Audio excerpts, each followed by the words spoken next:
Hey guys, welcome back to the channel. Welcome back to Light Leaked. Let's get started. Here are sample images from this little tiny monster of a camera.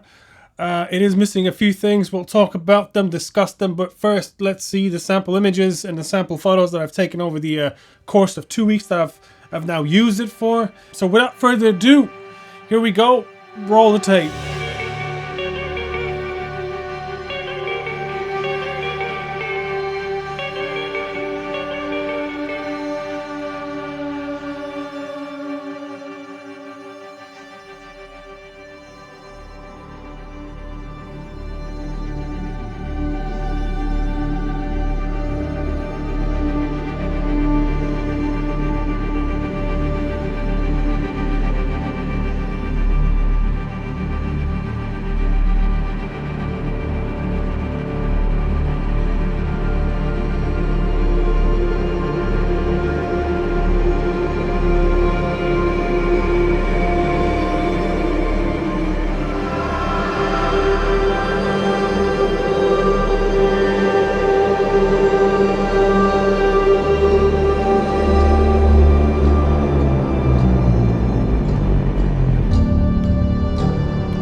So the S9 has been with me for 2 weeks now, and I have made a bunch of sample images, photos, videos. I'm not too sure why, but predominantly I did more pictures than videos, and which is a surprise. This camera has been marketed for video creators, but it was never intended for the purpose of photo taking. I don't think Panasonic has intended this camera to be for the likes of photographers, and it's never meant to steal away from the likes of Fuji and Nikon ZF-M. But for some reason, the size of it, plus the pairing, plus because I'm pairing the camera with manual lenses, manual focus lenses and vintage lenses, it's got that certain vibe. The lack of viewfinder, the hype is real. Yes, the viewfinder is missing, especially in direct sunlight when you're using the camera. Yes, the viewfinder is missing, but for some reason the viewfinder is not a hindrance on your photo taking, because when I was taking photos, I was looking for angles to get away from the sun. So I was going low, to the left, to the side. I was twisting this way and that way just to hide away from the sun so I can see the screen. But with that happening, I sort of found out different angles to take photos with. So my angles, my photos, my framing of all the photos have sort of really improved. On top of that, on the addition of that sort of angling and you know, trying to find a good spot for a photo, is the LUT button, the lookup table button that you have on the back of it. It is something of a game changer, and I think that Panasonic's competition is going to be applying that to their cameras. Obviously, it's nothing new. Fuji has had these sort of filters on their cameras for ages. I know that Nikon ZF has some filters on it as well. They can apply a film look. This goes beyond. So the LUT button on the back is sort of a beyond that, because paired with it you have an amazing app which is called the Lumix Lab. The Lumix Lab app is so good that it's not a hindrance to your workflow. I think my wife represents the general public of people using Instagram and social media to post their photos. The convenience of having an iPhone and instantly putting it up on there is there, and it's unbroken. Even with this easy extra step from the camera, it's still unbroken, but it is much easier and much more likely people to use an external camera now because of that LUT button and the Lumix Lab combination. So the first step is the connection and the sync app. It works amazing. You just need to turn on the camera, wait a few seconds, and then press join on the Lumix Lab app, and away you go. You can transfer your photos. That's step one, and you can instantly put it on the on your social media, wherever you want to put that snap. You can put it up instantly, and it's only photos for now, but hopefully we'll get an update and we'll get sort of low quality video if possible at all.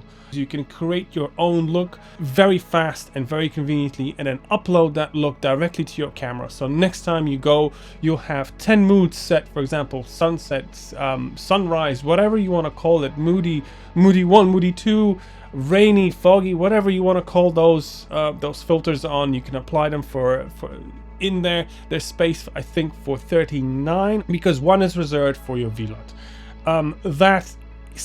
Those two steps create a camera which is convenient enough for example, like I gave an example with my wife. She loves to use the camera because it gives such great images, and she likes the fact that, you know, the professional lenses, it's not over sharpened. She can see the quality. Basically, she can see the quality of the camera plus the lenses that we put on. So it is still as convenient as the iPhone is. Once somebody sees a properly filtered photo from a camera compared to the iPhone, as great as it is still not there when you're comparing it side by side with a photo. So that, I think Panasonic have gone the right way to sort of easily synchronize your camera with the phone and apply LUTs and filtered photos instantly to go onto your Instagram or social media, wherever you want to put those up.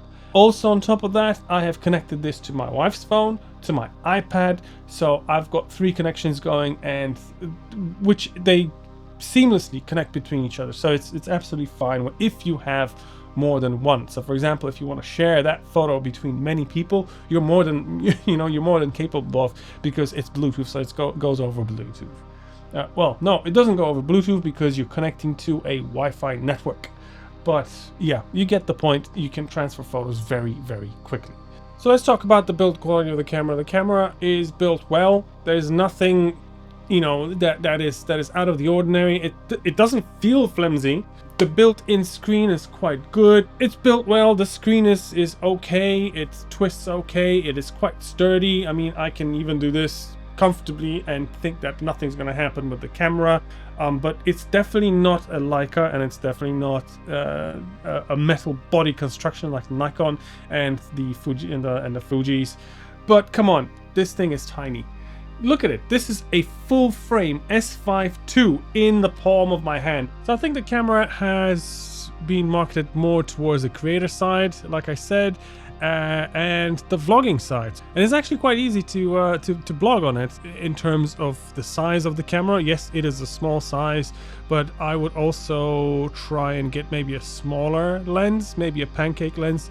Maybe I would use the pancake lens that comes with the F8 pancake legs that Panasonic has just come out, even though it hasn't had a great response because it's a manual lens in a automatic focus type camera situation. Sure, you could just set your focus. I mean, if you're vlogging, you're only at an arm's length, and with the F8 you're almost always going to be guaranteed in focus, so no trouble there for vlogging. So let's conclude this video with saying that the Panasonic S9 is somewhat of an amazing pocketable camera that is a do-it-all and can do it all. So even though it's not as pocketable as you might think, it's still small enough that it's not cumbersome enough, and it's small enough that you want to take it everywhere. The camera has been with me, by my side, everywhere for the past month that I've been sitting on this video and trying to make it. All the videos and all the photos that you saw were graded and applied a filter on top, which is a film-like filter. You probably know about it. It's everywhere now. It's called the Dehancer app. I'll include a 10% off down below for anybody that's interested in purchasing a version of some sort of the Dehancer. I think it works. It only doesn't work on the app, the phone app.